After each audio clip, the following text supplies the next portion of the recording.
Flopsy and the Easter Bunny Olympics, part 39 of 40.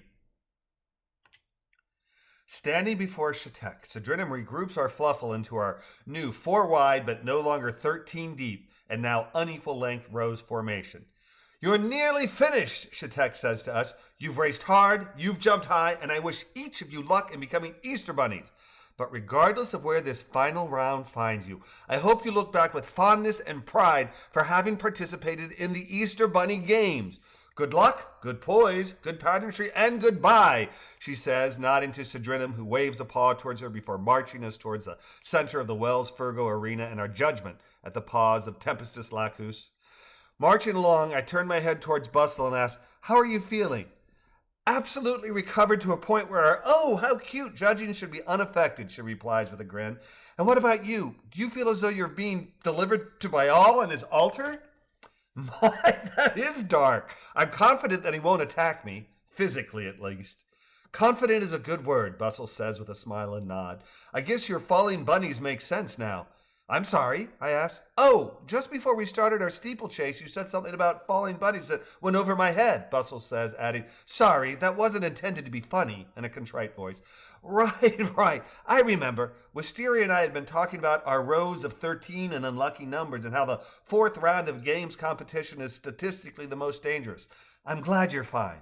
"I know you are," Bustle replies, "and I want you to know that no matter what that terrible Tempestus might say, it is obvious to our Fluffle that you are one very stand-up rabbit." "Thank you. I appreciate it. And I appreciate you. I guess Cedrinum's little post-steeplechase chat with the other games officials was far more serious but far less mysterious than we imagined, eh?"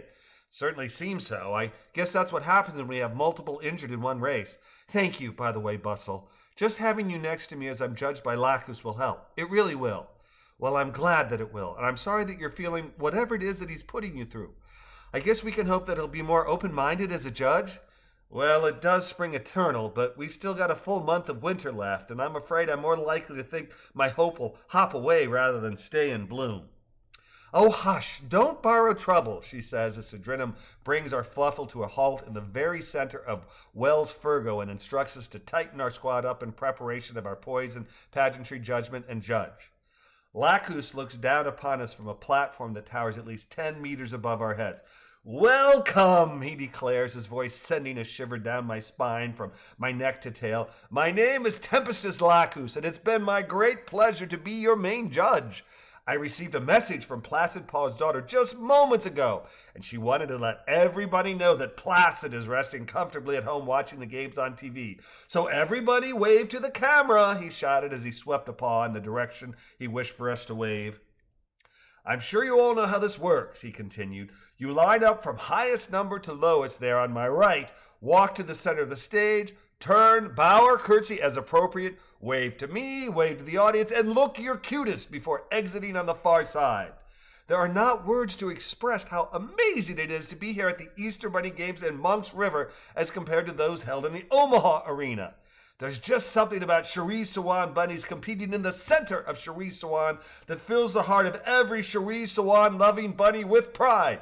So, without further lip flapping from me, how about you get hopping and we'll bring these games to its close?"